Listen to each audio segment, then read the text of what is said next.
Estamos ao vivo. Então, aí, ó, mais uma vez, estamos ao vivo com o projeto Eu Prefeito, Eu Prefeita, aqui em Nova Iguaçu. Estou ao lado do meu companheiro de projeto, professor Leandro Silvio, né? É professor de Geografia na rede pública estadual e na rede privada no município de Nova Iguaçu, né? Eu sou professor de História, dou minhas aulas em Seropédica, no município de Seropédica, pela Prefeitura de Seropédica, e em Duque de Caxias, pela rede municipal de Duque de Caxias. Sou pesquisador em História. O Leandro tem uma atuação na vida social de Nova Iguaçu, foi presidente da Unigro, tem uma militância aí com movimentos sociais. E estamos hoje na presença do convidado César Uchoa Júnior, ele que tem uma carreira, né, não sei se seria isso, se você vai esclarecer depois, é uma carreira missionária, uma atuação missionária numa congregação religiosa, mas também é professor, né, de História, e agora está fazendo pós-graduação em Educação pela Universidade Federal Rural do Rio de Janeiro. Depois ele vai ter um espaço para fazer um esclarecimento mais apurado disso. Hoje nós vamos falar sobre religião na educação ou ensino, e a religião e as religiões, e como esse processo, né, de falar sobre religião nas escolas deveria ou poderia estar produzindo uma sociedade menos intolerante, e como nós estamos encontrando com tantos discursos de intolerância na nossa sociedade. Vou passar a palavra para o professor Leandro, e depois vamos deixar o nosso convidado se apresentar. Leandro, boa tarde, você que está chegando da rua aí, chegando da luta, da panfletagem, faz um comentário aí, por favor. Bom dia, boa tarde, boa noite, não sei exatamente o horário que você vai estar assistindo esse vídeo. Sou o professor Leandro aí, como o Alofes falou, professor de Geografia, mas também pós-graduado em História Antiga e Medieval, lá na Faculdade de São Bento. Eu estudei lá um aninho de pós-graduação no Mosteiro. E aí tenho alguns relatos para serem contados aqui sobre o tema que a gente vai estar trabalhando hoje aí. E aí, passo a bola aí para se apresentar para o César. César, com você. Fala de você um pouquinho, fala a sua trajetória, por favor.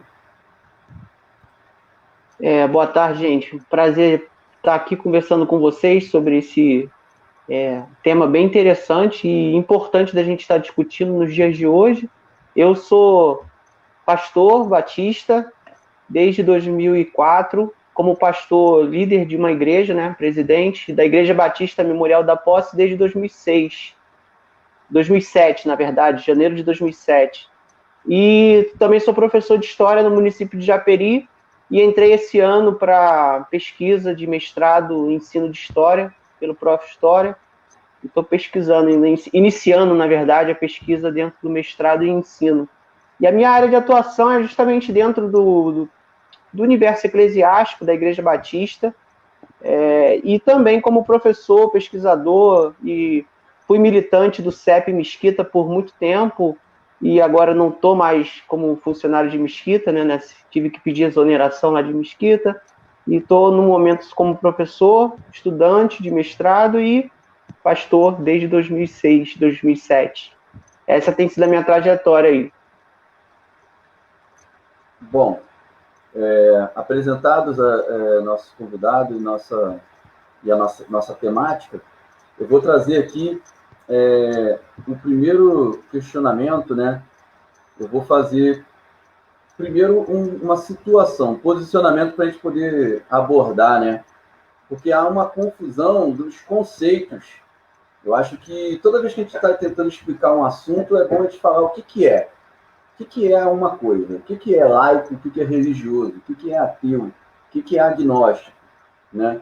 Então, a gente fala tanto que o Estado é laico, que a educação é laica, e pelo menos segundo a nossa Carta Magna, né, a Constituição, mas as pessoas estão sempre trazendo esse debate de fundo, né?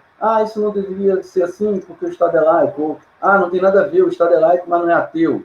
Então a gente passa a bola para você, César, para você fazer uma explanação, depois a gente também faz alguns comentários em alguns aspectos. Né? Pode dar uma diferenciação laico-religioso, ateu, agnóstico. E se tiver outros conceitos que você quiser incluir, pode ir falando. Beleza. Então, são conceitos, né, significados que eles ganham até uma roupagem própria dentro de cada discurso. Dentro do discurso religioso, a palavra laico, ateu e agnóstico, ele soa até um pouco agressivo, digamos assim. E, por outro lado, dentro de um ambiente, às vezes, político ou acadêmico, a palavra religioso é vista também de sentido mais pejorativo. Então, assim, cada universo de convivência vai construir um conceito, e às vezes não é dentro do que é do conceito em si. O conceito de laicidade, né, o laico, ou o Estado laico, a sociedade que caminha também nesse sentido, ele, pelo menos vou dar uma perspectiva aqui dentro de alguns pensamentos da denominação batista, que acredita na separação entre igreja e Estado e defende isso como princípio, né, dentro da construção da igreja. Então, existe, sim, um ambiente um ambiente religioso, que cada pessoa ela tem a liberdade de escolher, assim a gente acredita, e a sociedade, no caso, ela deveria, a sociedade que eu digo, e o Estado, né, na verdade também, deveria apoiar e defender essa liberdade religiosa, que foi conquistada, inclusive, com lutas de muitas pessoas, de muitos líderes batistas no século XIX até o século XX também. Então, esse conceito de laicidade, de ser laico, é essa separação. Não significa necessariamente que a sociedade é laica. A sociedade ela tem liberdade de escolher, cada um escolhe a sua religião ou não ter a sua religião. Então, nesse sentido, a liberdade religiosa pode caminhar junto com esse conceito de ser laico. A questão do religioso, hoje, dentro do ambiente evangélico, é muito pejorativo, inclusive para nós. Então, assim, existe um discurso de não ser religioso, que Jesus não seria uma religião, então não estou pregando religião, mas no sentido, para nosso universo, vamos dizer assim, o universo evangélico, protestante, histórico, que é o meu caso, esse conceito religioso, ele hoje tem um sentido um pouco pejorativo, de religiosidade, e que Jesus não seria uma religião em si. Mas dentro de um contexto, pensando de uma perspectiva que ultrapassa o universo e o ambiente religioso, aí sim, nós somos religiosos. Né? Eu sou um religioso. Então, eu não posso chegar aqui e falar assim, eu não sou religioso, eu não estou pregando religião, eu não ensino religião. Claro que eu ensino. Mas dentro do nosso universo, esse aí já ganhou um sentido pejorativo. A questão do ateu, eu acho muito engraçado. Por exemplo, eu costumo dizer que o ateu que eu mais gosto é o Saramago, né? Já é falecido. Então, tem algumas pessoas que são consideradas, né, como pessoas que são ateu. O Saramago é um ateu, era um ateu, né? E que tem posicionamentos muito semelhantes aos posicionamentos do Evangelho, de Cristo e tal, apesar de não ter a convicção que acredita em Deus. Por outro lado, tem gente que diz que acredita em Deus, mas tem atitudes que mostram o contrário. Então tem essa contradição aí. O que é ateu? O ateu é aquele que acredita e declara, que não acredita e declara, ou é aquele que declara, mas não pratica? Então tem essa contradição aí que é interessante também pensar. E o agnóstico é aquele que busca conhecimento, e se ele não sabe, se ele não tem como identificar que Deus existe pelo conhecimento que ele constituiu, ele prefere deixar em stand-by. Então, assim, esse ser laico, religioso, ateu, agnóstico, são conceitos que variam muito, né, dentro de cada universo em cada universo social. E eu fiz essa separação básica, assim, claro que tem muitas coisas que a gente poderia falar, mas acho que dá para começar. Claro, claro. Leandro, quer acrescentar alguma coisa? Tá perfeito. Eu acho que eu sou condizente, eu sou positivo em relação a tudo que ele falou a respeito da Igreja Batista. Bate certinho com o meu pensamento em relação à separação de Estado e religiosidade.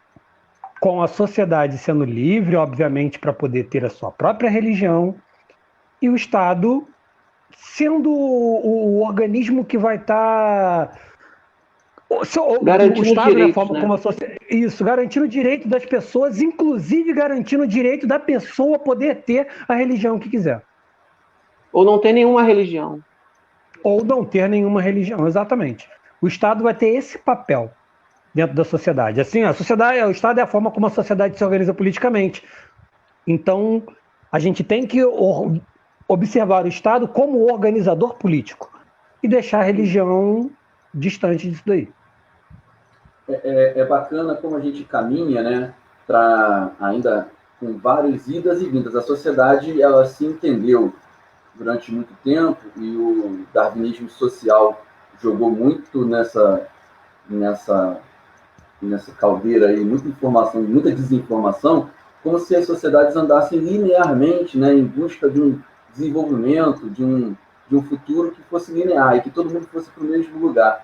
E aí a gente está sempre vendo, né, ao passo que as sociedades constroem mecanismos de laicidade, em que o Estado vai garantir, por exemplo, bem-estar social, né, aposentadoria, saúde, seguridade social, essas coisas.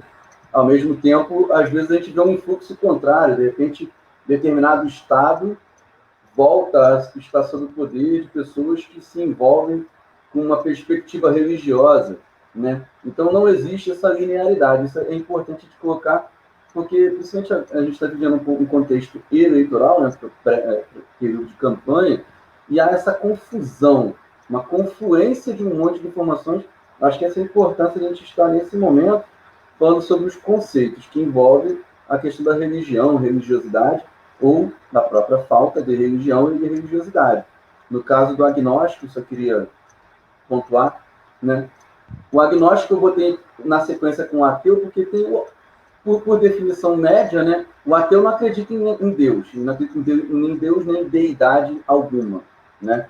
Já o agnóstico, muitas das vezes, ele ou duvida, mas busca descobrir, né? Busca indícios, ou acredita e não acredita nas religiões, né? Tem essa outra acepção do agnosticismo, né? Ele, às vezes, já teve uma vida religiosa pautada até por um batismo ou por uma inserção em vida comunitária, e, em determinado momento, por diversos fatores que podem acontecer, ele se desloca desse ambiente das práticas religiosas institucionais e vai ter uma vida que ele vai entender que é o que ele acha correto dentro do entendimento. Só acrescentando, né, porque a gente tem tantas formas de entender o mundo que acrescentar a informação nunca é demais. Sobre a educação, César, né, vou colocar aqui, né, para você falar em linhas gerais, qual o papel da educação e dos educadores na produção de uma sociedade com mais tolerância em todos os aspectos, mas sobretudo na questão religiosa? Você faz essa explanação para a gente, é uma questão complexa, não precisa correr, mas você vai falar para a gente como professor e também como pastor, né? É dualidade, eu sei que não tem como te dividir em duas pessoas, né? Mas qual é a sua perspectiva enquanto educador e enquanto pastor? Qual é o papel da educação? Porque a educação, ela existe no ambiente institucional escolar e fora dele. Então, você pode fazer esses dois aspectos. Fica à vontade. Então, a questão do respeito eu acho que é fundamental. E o respeito, dentro da perspectiva do cristianismo, ele ultrapassa a própria legislação, né, da questão do direito de você exigir um determinado comportamento. A palavra que eu acredito, né, que eu defendo, que é a palavra do Evangelho de Jesus Cristo, vai falar sobre o amor ao próximo. E o amor ao próximo não quer dizer que amar só aquele que pensa igual a você. É justamente também amar aquele que pensa diferente. E Jesus vai dar mais um gás, ele vai falar que tem que amar o inimigo, inclusive aquele que te persegue. Então, assim, dentro da perspectiva religiosa, evangélica, cristã, tem o respeito à diferença é fundamental. Não é o respeito só do discurso e da igualdade de posicionamento, mas é o respeito em toda a integridade da pessoa de não acreditar na mesma crença que você acredita. Então, nesse sentido, não é questão só de tolerância, é questão de respeito e do próprio amor também que a gente acredita dentro da perspectiva cristã. Agora, como educador e como eu me considero, né, líder social, pastor, ele tem essa prerrogativa também, essa função social, a questão de você estar sempre procurando despertar nas pessoas que têm o seu vínculo, que estão sobre a seu relacionamento, sua cadeia de relações, essa possibilidade de trabalhar com uma educação para o respeito à diferença. E isso não é só dentro de uma escola ou dentro de um ambiente de mobilização social. Isso envolve em todas as áreas que a gente possa experimentar.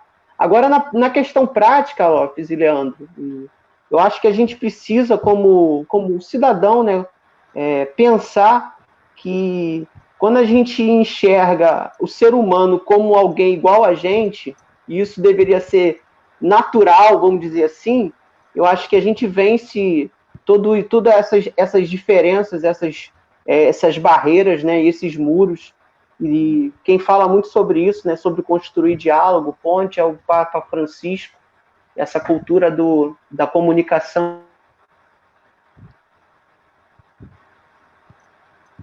Uma travada, né, de dialogar.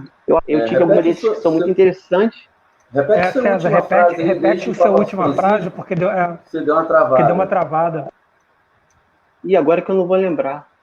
Você falou sobre o que o Papa Francisco fala do diálogo entre as pessoas. Isso, né? a cultura do diálogo, de criar pontes. Né? Não, calma. Ecumenismo é outra coisa. Exato. Ecumenismo seria a junção de várias religiões, como se a gente trabalhasse no sentido de uma religião só, com várias formas de religiosidade, digamos assim. O ecumenismo teria essa perspectiva. Dentro do ambiente, pelo menos batista, evangélico, protestante histórico, a gente tem uma certa aversão assim, desse conceito de ecumenismo. Agora, não o conceito de cooperação. Aí é outra coisa. Pelo menos eu entendo assim, né? No ecumenismo é eu acreditar que todas as religiões estão certas. Eu não acredito nisso. Mas mesmo sem acreditar nisso, não quer dizer que eu não possa trabalhar com quem tenha uma outra perspectiva, de forma cooperativa. Quem pensa diferente. Com quem pensa diferente. Seria no sentido de convicção mesmo, né? O ecumenismo caminha por uma mesma convicção de religião. A cooperação, não. A cooperação entre as religiões seria no sentido de cooperar para um determinado fim social ou de trabalho, entendeu? Nesse sentido. O ecumenismo, então, poderia ser alguma coisa de mais longo fôlego, enquanto que a cooperação geralmente é pontual para projeto. Né? Vamos dizer que existe na cidade um projeto para atender pessoas em risco social, né? Que é condição de rua.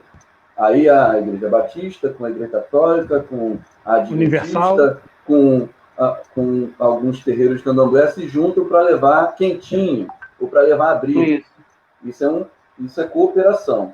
Ecumenismo teria que haver um programa que essa atuação durasse um tempo um pouco mais prolongado.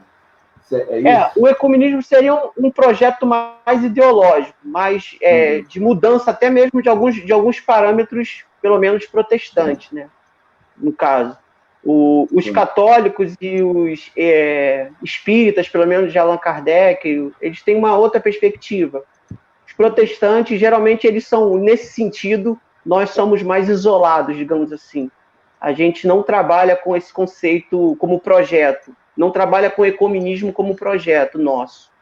Trabalha no sentido, algumas pessoas trabalham no sentido de cooperação, do diálogo, da conversa, de projetos pontuais, porque o ecumenismo trabalha no conceito de desconsiderar alguns pontos que os protestantes eles defendem, que é a questão de convicção religiosa. Então, a convicção religiosa, ela não é só o discurso que a gente usa para se associar.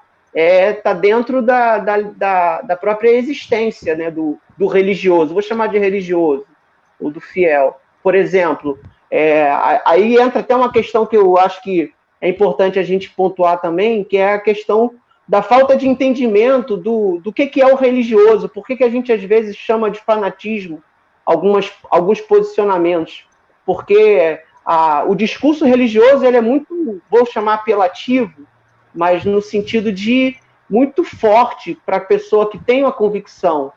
Então, ela precisa ter, vamos dizer assim, trabalhar com uma educação religiosa que eu considero que é mais positivo, né? Que seja uma educação mais autônoma, e não uma educação religiosa que vincule a pessoa a um determinado pastor, a uma determinada igreja, a um determinado modelo de comportamento, mas que ela possa construir a sua própria relação.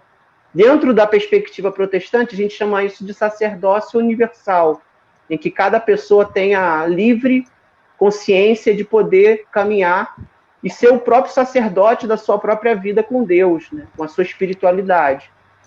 Então, esse entendimento, dentro da perspectiva política, quando isso é instrumentalizado para a perspectiva política, da dominação, né, vamos dizer assim, ou do voto pelo pastor, né, pelo cajado, que a gente também chama. Então, isso é muito perigoso. Então, a gente trabalhar nesse sentido da educação religiosa dentro da igreja, uma educação que possa levar a pessoa a uma maturidade dela mesma, de forma que ela não fique dependente a um líder, pastor, ou qualquer outro tipo de nomenclatura, mas que ela possa construir o seu próprio sacerdócio. Nesse sentido, às vezes, isso é difícil para quem não é da igreja, ou para quem não é do mundo desse ambiente entender. E por isso eu vejo que muitas pessoas utilizam dessa ferramenta para manipulação. E aí, isso aí vocês sabem o que acontece. E é isso que mais se vê. Mas o outro lado a gente às vezes não considera, porque tem muitos líderes evangélicos que trabalham com essa perspectiva da maturidade espiritual, vamos dizer assim. Então, a questão da tolerância, a questão do respeito, como princípio cristão, isso está na nossa veia. Mas quando a gente vê líderes se levantando e criticando essa postura, vamos dizer assim, esquerdista, né, como eles gostam de dizer, de alguns líderes, e eu sou rotulado como esquerdista, e eu não sei nem como é que eles chegam a essa conclusão, mas tudo bem. Essas pessoas elas acabam sendo levadas e acabam assumindo projetos que não são delas próprias, né? São de grupos que acabam manipulando essas pessoas. E contra isso, eu pelo menos, eu me posiciono, porque, na minha opinião, isso é mais demoníaco do que aquilo que algumas pessoas dizem ser do demônio, que é usar a religião. Essa foi a maior crítica de Jesus. Quando a gente vê lá em João capítulo 10, Jesus chama de ladrões, são os religiosos. Quem mais Jesus criticou foram os religiosos. E ainda hoje, a gente vê que mais a crítica da igreja é sempre para aquilo que está fora, e a gente não percebe que Jesus sempre criticou mais os que são da própria religião, né? Então, nesse sentido, a gente precisa caminhar. Porque a gente vai até além, né? A gente vai até além, não é só os pastores que estão promovendo determinados candidatos. São muitos pastores hoje que são candidatos, né? Isso é muito... O que é pior, né? O problema disso... O poder pessoal, né? Ele confunde uma atuação com... Ele pode, dentro do Estatuto Democrático, ele pode ser candidato, né? Uhum. Tem o direito civil de ser candidato. Só que ele tem que se deslocar do púlpito, né? Sair do local de pregador, eu acho que frente à religião, né? E passar a participar da vida política de outra forma. Eu tenho um posicionamento particular. Eu acho que não deveria nem usar o título pastor para se declarar como candidato. Exato. Porque o nome político dos pastores é esse, né? É pastor fulano, pastor fulano. E agora tem irmão também, né? Irmão, irmã, a pessoa não teria nenhum cargo, bote mas... no obreiro, não sei o que é. Isso. O nome dos candidatos é cada vez pior, né? Aqui em Nova Iguaçu tinha um que era o vereador, que era fulano, da fulana do fulano. Então, assim, é uma cascata, é um efeito cascata, né? A vinculação em cascata. Então, assim, pegando essa tua última fala, César, claramente você acredita que a educação é capaz de combater a intolerância religiosa, né? A gente tem em Nova Iguaçu um fenômeno bem expressivo, triste, né, que é dos ataques a terreiros de religiões de matriz africana. Você deve não, com certeza, eu acompanho as suas publicações. É impressionante como a gente tem uma confusão que é ruim para todos, tá? Hoje tem essa discussão do traficante de Jesus, né? E aí, dentro de áreas controladas, ou miliciano de Jesus, e aí essa é uma confusão, porque isso vai incorporar pessoas que não deveriam estar vinculadas à imagem religião, religiosidade, nem de Deus, né? Que estão vinculados a uma prática que é crime, independente de quem eles beneficiem, é crime.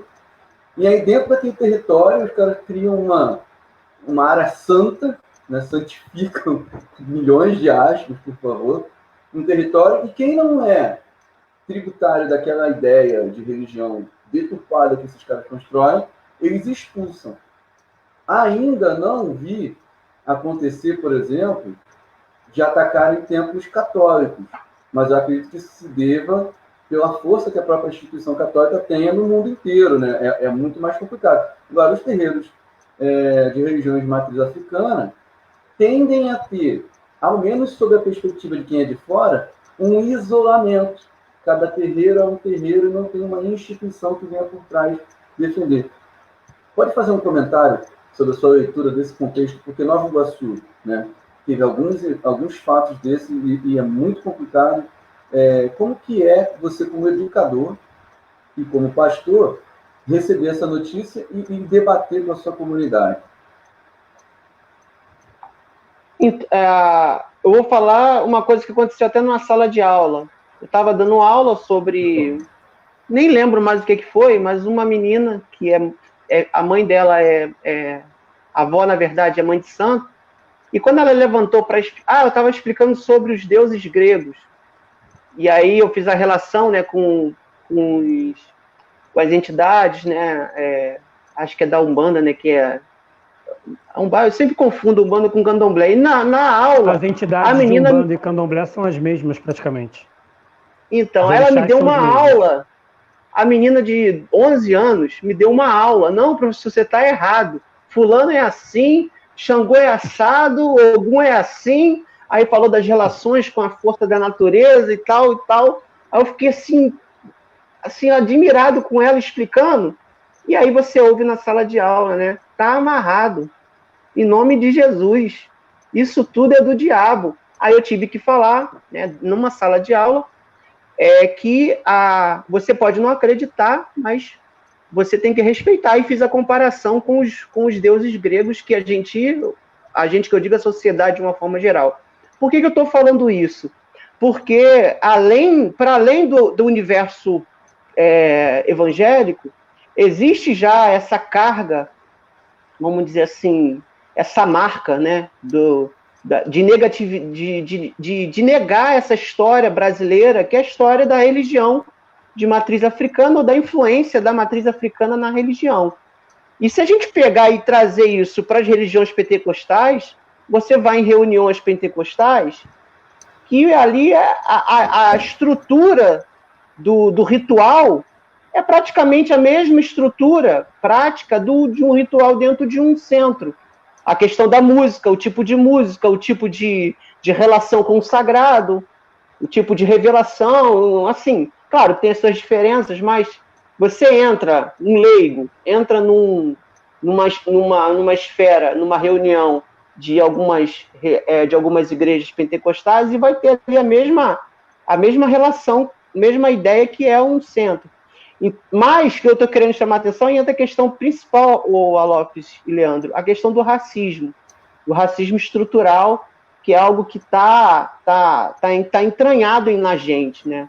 Então, reconhecer algo que a gente aprendeu desde criança, que é do demônio, e a gente aceitou isso como sendo natural, e isso hoje é instrumentalizado na questão das milícias de Jesus, digamos assim, ou dos traficantes de Jesus, porque existe dentro da sociedade brasileira, principalmente da Baixada e de Nova Iguaçu também, essa perspectiva, essa marca negativa da religião afro. E no caso de um pastor, eu acho que a melhor forma que eu tenho, que a gente tem como religioso, de lidar com isso, é quando a gente puder marcar,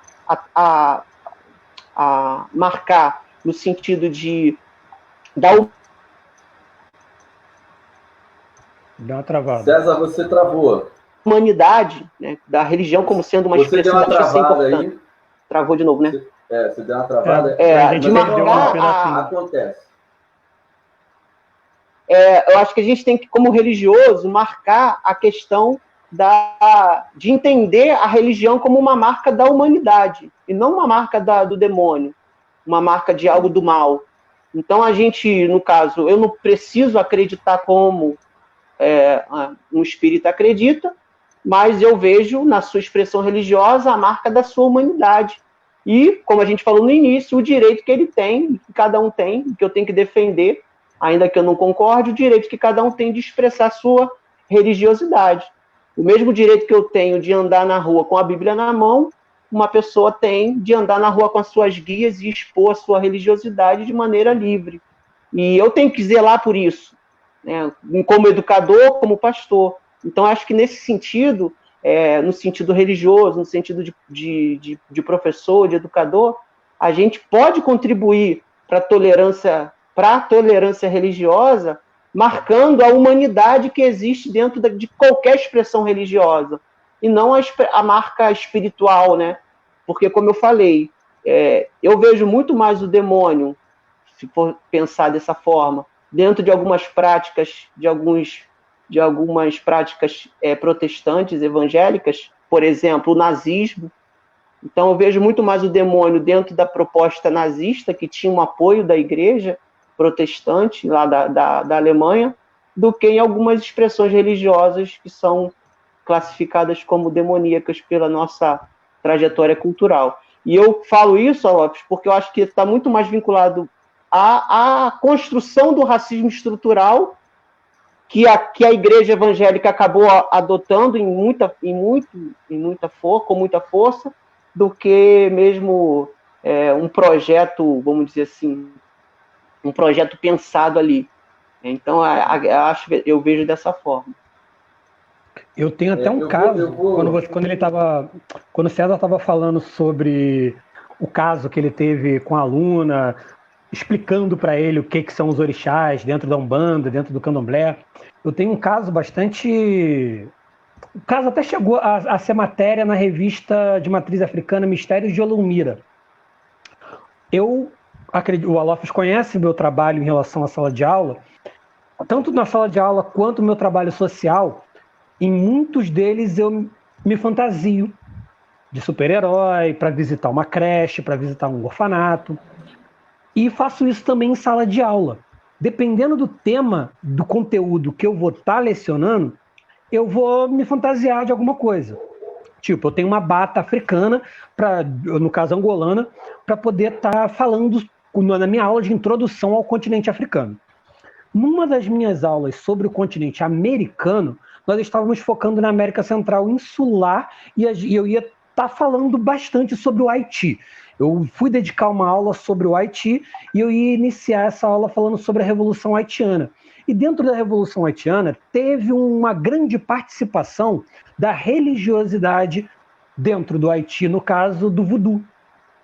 E então eu me preparei para dar essa aula vestido de Barão Samed, que é justamente uma das entidades dentro do voodoo haitiano. Bom, comentei com a coordenadora para poder fazer isso.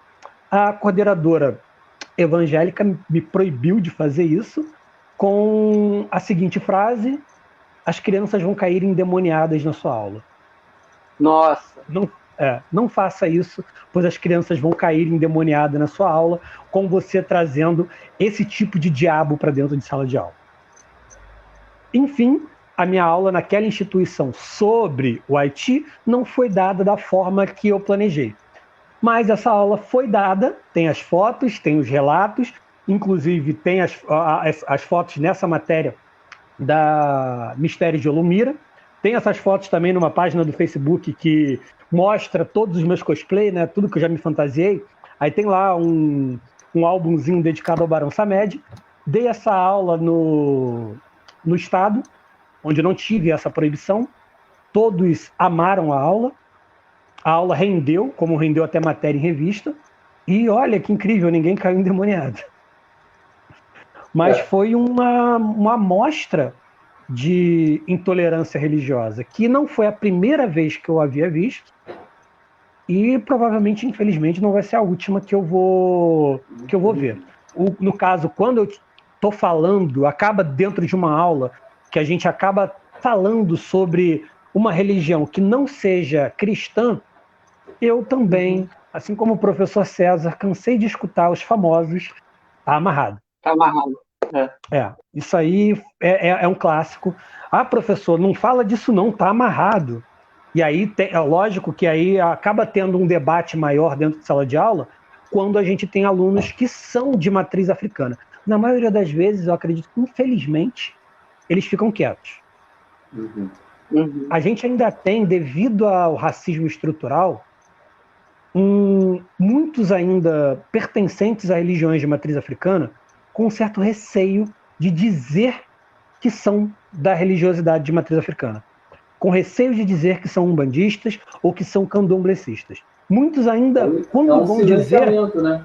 Exatamente, eles têm um receio, eles têm um medo muito grande de dizer. No máximo, eu acredito que para tentar apaziguar, eu já vi muito umbandista chegar e falar: qual a sua religiosidade? Em que você acredita? Eu sou espírita. Que acho que é uma maneira de amenizar algo que não deveria ser amenizado, né? Ele deveria ter orgulho, né? Ele devia ter orgulho da ancestralidade que ele está buscando dentro da religiosidade de matriz africana que ele pertence. É uma curiosidade da nossa linguagem, né? A gente tem visto aí uns debates em torno do que se fala e de como se fala, né? Não vou entrar no mérito, por exemplo, da questão do pronome neutro, mas a gente falar ou deixar de falar certas coisas tem a ver com essa questão do racismo estrutural, né? É praticamente unânime quando você encontra um candomblessista ou um bandista que não tem idade ou maturidade suficiente para se autoafirmar na sociedade, ele vai se identificar quanto espiritista e não quanto candomblessista.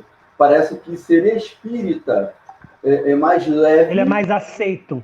É mais suave para você traduzir para quem não é do ambiente do que dizer, não, eu sou do candomblé. Porque quando o cara fala que é do candomblé ou da Ubanda, aí tanto faz, o outro vai chamar ele de macumbeiro, que aí é xingamento. Né? Passa na cabeça das crianças, né? Estou falando de ambiente escolar, como xingamento. E é xingamento na escola porque é xingamento na sociedade. A escola nada mais é que um microcosmo da sociedade, né? E é o microcosmo mais universal. Uma das minhas alunas adolescentes, ela passou por um dos ritos, e agora eu não lembro se foi Umbanda ou Candomblé, mas de raspagem da cabeça, e ela vinha de turbante para dentro de sala de aula. No caso, ela faltou o tempo previsto para que esse rito viesse a acontecer, mas foi pedido para que a coordenação fosse nas salas de aula para conversar com os alunos, para evitar bullying e também evitar a intolerância religiosa quando a menina voltasse para dentro de sala de aula careca com o turbante. Exato. Foi porque ninguém está preparado, né? Eu acho. São dois problemas. A gente fala, se ninguém fizesse esse tipo de aviso, ia ser um problema. Mas o fato de ter que ir avisar já mostra que nós temos um grave problema de preconceito religioso, né? Porque ninguém vamos dizer assim, um dia de festa na escola que pode ir sem uniforme, se eu for com a igreja, com a camisa escrito fé e uma cruz, ninguém vai apontar para mim, olha lá, isso, aquilo.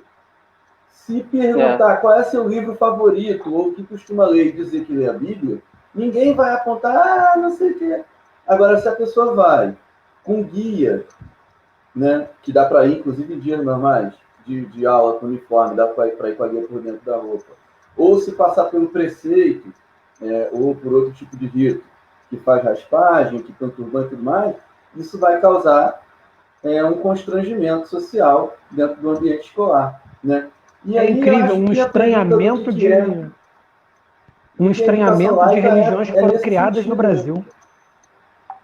Exatamente. O que seria uma educação laica?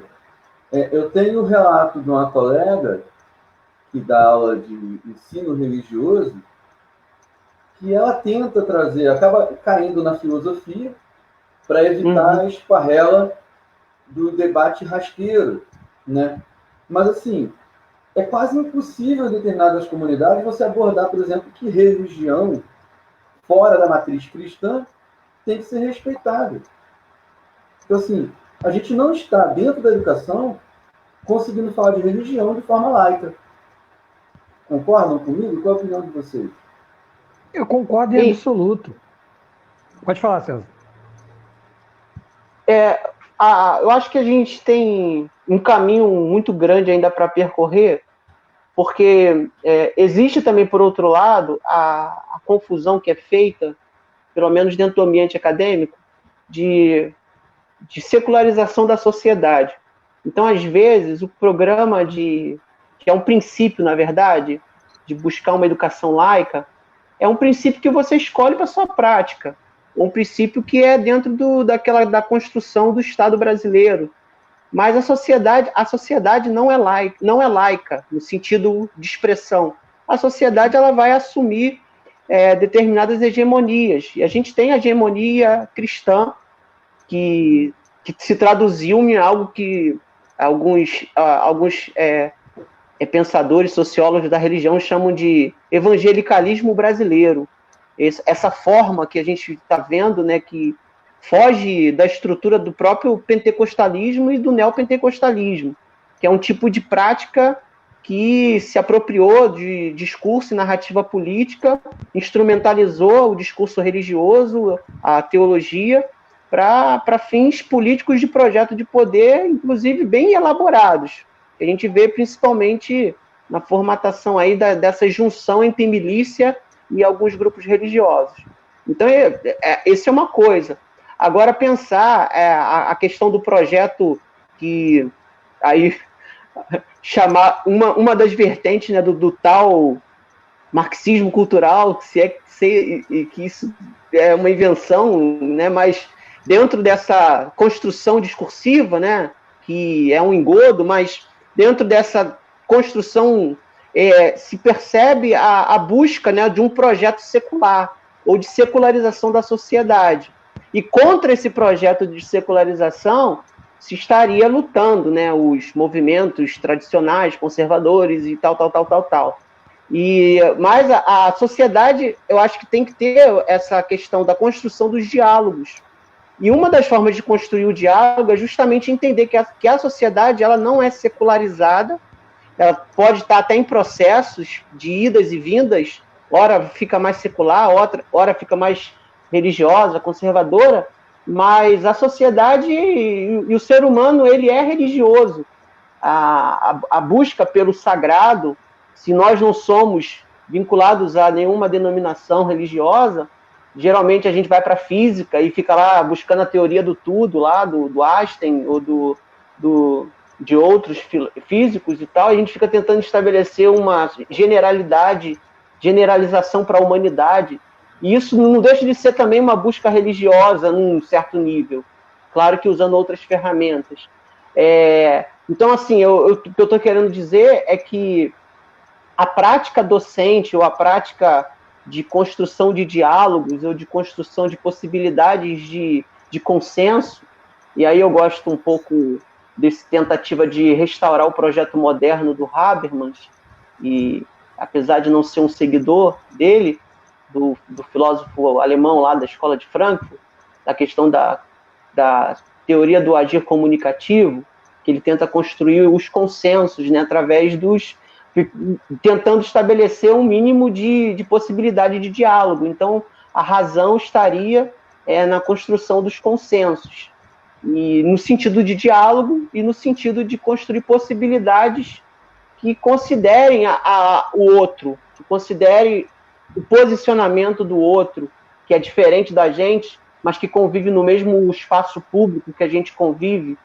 Então, é pensar esse antagonismo entre secularismo e conservadorismo religioso é um ponto crucial dentro da educação. Então, alguns professores vão assumir o posicionamento de que não a todo tipo de religião. Ok, faz parte. Outros vão fazer opção, não, essa religião pode, essa religião não pode, essa é boa, essa é má, e vai também dar problema. Então, de repente, a proposta que a gente poderia tentar construir dentro da escola, ou no universo, nos ambientes que a gente viva, é a questão de ouvir, né? De sentar e ouvir. Qual é a maneira que alguém que não é cristão tem de entender? Então, aí entra a questão do conhecimento, o conhecimento que liberta, o conhecimento que esclarece, o conhecimento que faz a gente não julgar um determinado comportamento ou postura religiosa. E aí acho que nesse sentido a gente tem uma caminhada muito grande, no sentido de não caminhar para uma imposição de uma sociedade secular, mas também não ir para o outro lado de impor determinados comportamentos e religiões que geralmente também vai surgir algo muito prejudicial. Então a questão do diálogo é importante nesse sentido. Por falar em ouvir, pegar esse gancho aí, vamos ouvir aqui. Ouvir não, né? Vamos ler, mas eu vou fazer a leitura em voz alta e a gente vai ouvir também comentário de algumas pessoas que passaram aqui na página, né? O Caio Monsores, provavelmente lá no momento que a gente estava falando dos ataques às religiões de matriz africana, está falando aqui, né? Sim, o desrespeito com as religiões de matriz africana é muito grande, né? Isso está transbordando, a sociedade está percebendo, e esses ataques causam uma comoção bastante grave, né? Outro comentário foi da Vanessa Vilar. Mas Vanessa, o cargo de pastor é marketing político. Provavelmente lá, quando a gente estava falando sobre essa separação do indivíduo que está no púlpito, quando entra na vida política, não é proibido, ele não deve ser constrangido se ele tomar essa decisão, mas ele deve pensar em não empregar, né, o púlpito como marketing. Afinal de contas, muitas denominações religiosas, inclusive, dizem isso dentro do seu escopo institucional. Não sei na Igreja Batista, mas vou falar, por exemplo, da Igreja Adventista. Eu não sou participante, mas tenho parentes, minha família tem pessoas dentro dessa religião, e eles não gostam dessa confusão do indivíduo que tem um cargo, seja de pastor, seja dentro das outras instituições, porque é uma igreja com uma estrutura bem grande, que misturem o nome da instituição com o cargo político, competências fora da vida eclesiástica, né? Com certeza, a Vanessa aqui, ela deve ser da sua congregação, deixou aqui outro comentário comentando que concorda com tudo, pastor. Então, um abraço para a Vanessa, um abraço para o Caio Monsores pela participação deles aqui. Vai faltar daqui a pouquinho, faltam 11 minutos para a gente encerrar essa live, né? Com respeito ao prazo de 1 hora, que é live demais, é link demais, reunião online demais, a gente também fica cansado, né?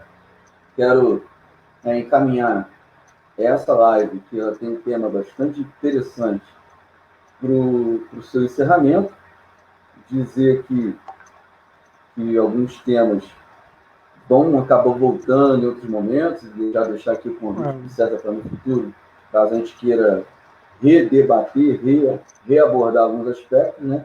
Lembrando que nesse mês nós estamos especificamente falando de educação por conta de amanhã, né? Dia do professor. Deixar aqui registrado que o eu prefeito, prefeita, deem uma grande preocupação com essa área da sociedade, com essa área da comunidade iguaçuana, que é a educação. Então, deixar aqui os meus parabéns a todos e todas, professores e professoras que atuam na cidade de Nova Iguaçu ou que moram em Nova Iguaçu e atuam fora do município, né? A gente sabe que os concursos e as colocações profissionais não seguem a lógica de eu moro aqui e trabalho aqui, né? Eu trabalho em Caxias, Seropédica, eu moro em Nova Iguaçu. Tem gente que mora na Barra da Tijuca e dá aula em Nova Iguaçu. Quer dizer, as coisas são de acordo com as conjunturas de cada pessoa. Então, deixar aqui um forte abraço para cada professor e cada professora que estão nos assistindo e que vão vir nos assistir em algum momento. Leandro, faz para mim aí, eu vou passar a voz para você, depois você fala para o César, é a mesma coisa. Nós vamos fazer em cascata para depois a gente passar para o encerramento. Qual a sua atuação docente para transformar essa realidade do preconceito e da dificuldade de lidar com o religião em sala de aula? Você na geografia, depois o César lá na história. Aí eu vou falar do César quanto historiador e não do César enquanto pastor. Tranquilo? Vamos pegar essa lista para depois a gente captar para o encerramento. Então, conforme eu falei lá quando eu estava contando aquele caso, eu tento ser o mais lúdico possível para poder transmitir determinado assunto dentro de sala de aula. Esse ludismo vai além de eu apenas me fantasiar. Eu trago jogos, por exemplo, o RPG dentro de sala de aula, onde eu acho mais simples a gente estar falando sobre um assunto, não sei se a gente pode dizer que é polêmico, mas acaba sendo polêmico por conta da intolerância, de estar falando sobre religiosidade dentro de sala de aula quando a matéria acaba inferindo nisso, como foi o meu caso quando eu estava falando sobre o Haiti e decidi tocar no voodoo haitiano. Mas, por exemplo, se eu tenho o livro A Bandeira do Elefante da Arara, que eu costumo utilizar, que é um jogo de RPG, que eu costumo utilizar pra caramba para falar sobre aspectos regionais dentro do Brasil. O livro é mais para trabalhar a história, na verdade, já que a maior parte das aventuras que o livro coloca a gente para trabalhar são de um Brasil colonial. E aí, dentro desse livro, ele acaba colocando tribos africanas e tribos indígenas para que sejam trabalhadas, no caso, o aluno vai ser o jogador que vai estar interpretando alguém que veio da África para o Brasil ou um nativo. E ali ele vai estar apresentando uma das coisas que eu costumo apresentar a partir do momento que a gente vai falar sobre a África, que a gente tem aquele entendimento maluco de que a África é uma coisa só, quando se é o continente com o maior número de países. Parece que todo mundo pensa em África como uma única coisa, uma única região gigantesca e todo mundo lá é igual. É preto e macumbeiro. Algo assim, no imaginário. Então, esse livro, por exemplo, ele apresenta os vários grupos étnicos diferentes africanos que vieram para o Brasil e quais são as suas diferenças.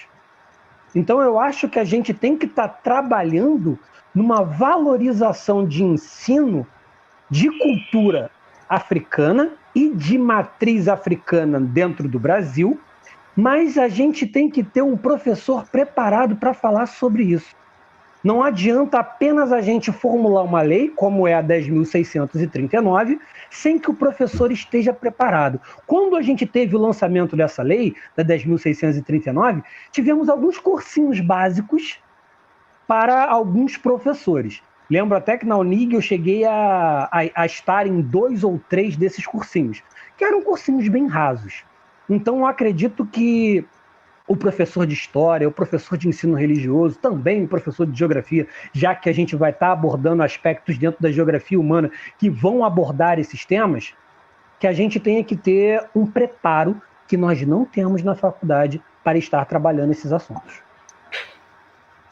E aí eu acredito que agora, por exemplo, que a gente está em época de eleição, que a gente tenha os candidatos ao legislativo com projetos que levem isso a sério. com essa valorização do conteúdo de matriz africana e afro-brasileira para ser estudado em sala de aula da melhor forma, já que a gente é massivo na cultura eurocêntrica. Aí, César, é com você. Você está falando muito daquilo que a gente tem pensado, inclusive tem sido tema de muito debate dentro das aulas que eu tenho tido de mestrado. E uma das coisas que eu já percebia antes de entrar para o mestrado e agora lá isso também abriu muita perspectiva para mim, inclusive pensar o que você chamou de conteúdo de história ou de temática cultural africana, não pensar isso como um apêndice dentro do livro, como um tema transversal dentro do conteúdo de história, de geografia ou de literatura, português, língua portuguesa. Mas pensar isso como um projeto, né? E isso aí depende muito aí, eu encaro isso junto com você, no caso das propostas que cada município pode fazer para o desenvolvimento de um projeto que influencie o projeto do PPP de cada escola e que não considere só a temática africana ou a temática da cultura dos povos africanos, não da cultura africana, mas dos povos africanos, como como parte... Travou todo mundo. Para mim, então eu que travei sozinho. Você travou sozinho. Não. César está falando, pode continuar. Quem travou foi o Leandro. Então, pensar como uma base, né? Você travou sozinho. Pensar essa não como uma temática, mas como parte de um programa, né? Como parte que tem a substância. E aí, no caso da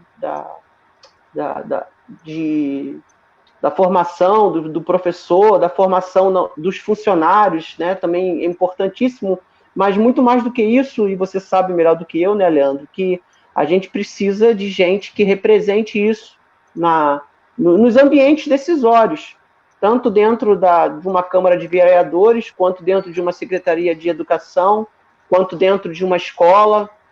A gente precisa... Depois eu falo contigo. Agora eu não posso. Deixa ele aparecer. É a minha filha. Está em crise. Já foi. É a Laura. Então a gente precisa... a gente precisa ter se apropriar, digamos assim, desses espaços. E aí entra a questão da representatividade.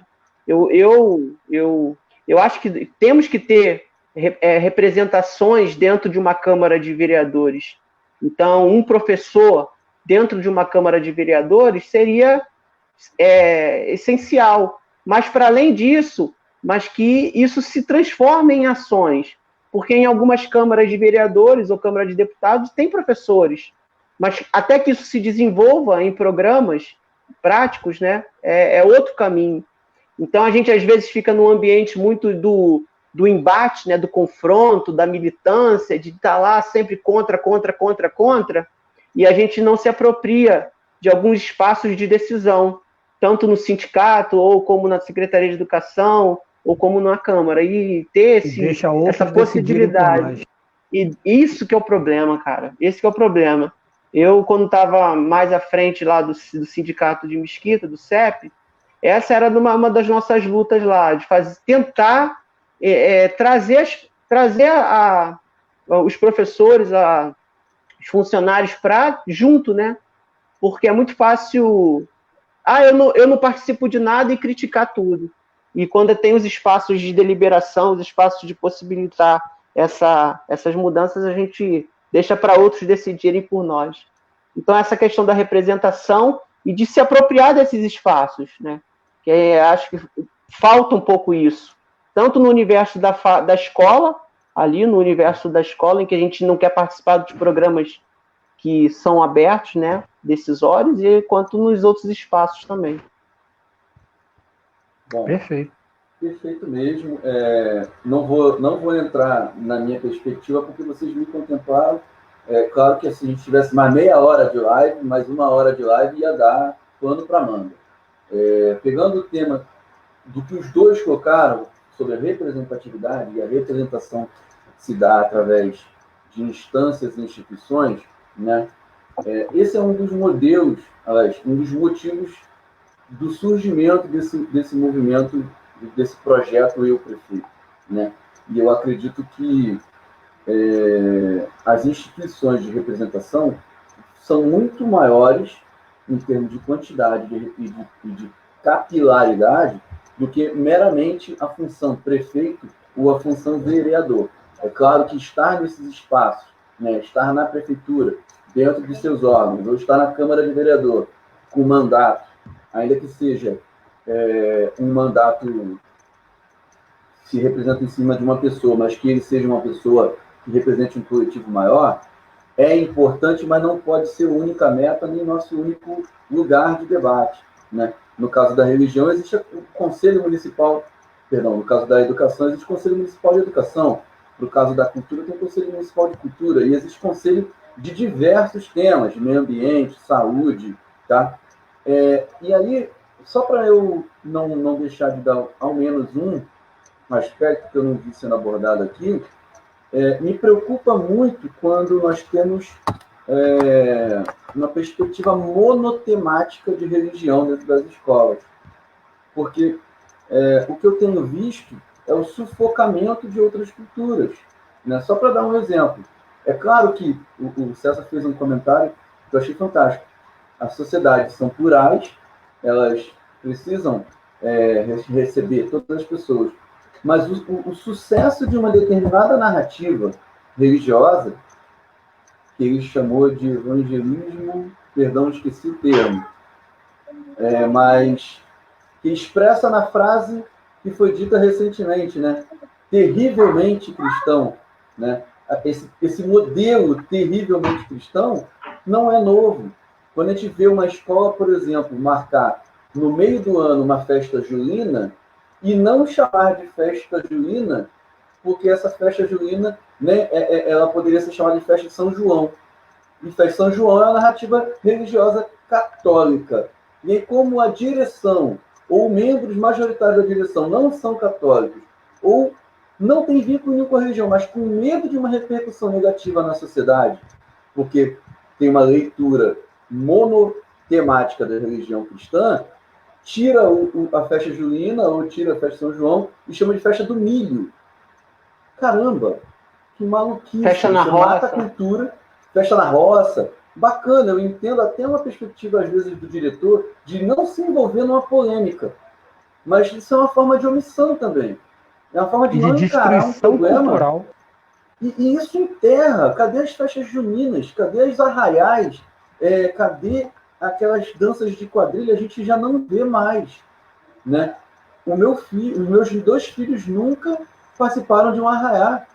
Como eu participei no meu tempo, eu acredito que com certeza vocês participaram, né? Que tinha os festivais de você se deslocar de um bairro ao outro. Então a gente sai do campo religioso, vai para a educação. Se a gente não enfrenta esse tipo de problema e volta para a sociedade, impacta na cultura, impacta na religião, impacta na educação, impacta em vários aspectos, né? Imagina a Paraíba sem as festas de São João. Imagina se assume um governador do estado terrivelmente cristão e proíbe a festa. Como que aquela galera vai viver sem ter turismo, né?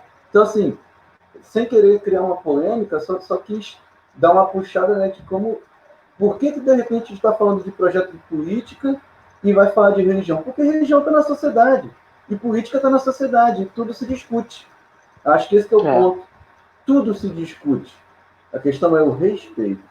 A gente tratou vários aspectos, trouxe um pastor para falar sobre educação, de forma alguma para ele fazer aqui proselitismo da religião dele. Eu tenho grande admiração pelo César por causa dessa postura, é por isso que eu o convidei. Um professor de geografia que teve a coragem de levar um tema polêmico para a sala de aula, que é a questão do voodoo, né? A narrativa é preconceituosíssima, né, por conta da transmissão cultural equivocada que se faz por Hollywood, que se faz por filmes e séries de TV, que bota o voodoo numa postura totalmente fora do seu contexto cultural, né? Por quê? Porque abordar política e abordar religião deveriam ser cada vez mais normal. E é isso que a gente está fazendo aqui. E agradecer enormemente pela colaboração de vocês. Deixar aí espaço para vocês dar um abraço, um tchau. Já vou deixar meu tchau para todo mundo. Deixar o Leandro começar a dar tchau, o César termina. Quando o César falar que tchau. Adeus, eu vou dar tchau aqui também, encerrar essa live. Obrigado, pessoal. Então, gente, eu gostaria de agradecer mais uma vez pela audiência de vocês, para quem está vendo aqui ao vivo agora e para quem vai ver mais tarde, porque o vídeo ainda vai ficar aqui no nosso canal e depois vai ser jogado na nossa página lá no YouTube. Então, já agradeço e muito a todos que estão aqui agora e a todos que vão assistir. E lembrando aí, né, não é para mim fazer, mas eu vou fazer um pouquinho de campanha aqui. Eu estou como candidato a vereador em Nova Iguaçu, tenho as minhas propostas em análise e gostaria de conversar com quem eu pudesse conversar lá na página Professor Leandro Silvio. Lá tem os contatos que a gente pode estar conversando aí sobre propostas como essas para a educação para dentro do município de Nova Iguaçu. Beijo para todos e fico aí com o César para dar o seu adeus. Valeu. Um abraço para todo mundo, valeu por vocês terem ouvido. E saiba de uma coisa, religião e política se discute sim, com respeito, com reconhecimento que a gente não está certo em tudo e que a gente pode junto construir possibilidades. E política não deixa de ser isso, tentar construir possibilidades de viver junto, projetos comuns, e nessa perspectiva a gente pode enxergar enxergar na outra pessoa a nossa própria existência. Esse é o caminho, pelo menos que a gente caminha. O amor sempre está naquilo que a gente coloca. E quando a gente enxerga no outro a nossa própria existência, aí nasce a possibilidade do respeito. Então, que a gente possa discutir política e religião, sim, enxergando no outro a nossa própria existência. Fica na paz aí, gente. Valeu. Alô, um abraço. Tchau, tchau. Valeu. Um abraço, gente.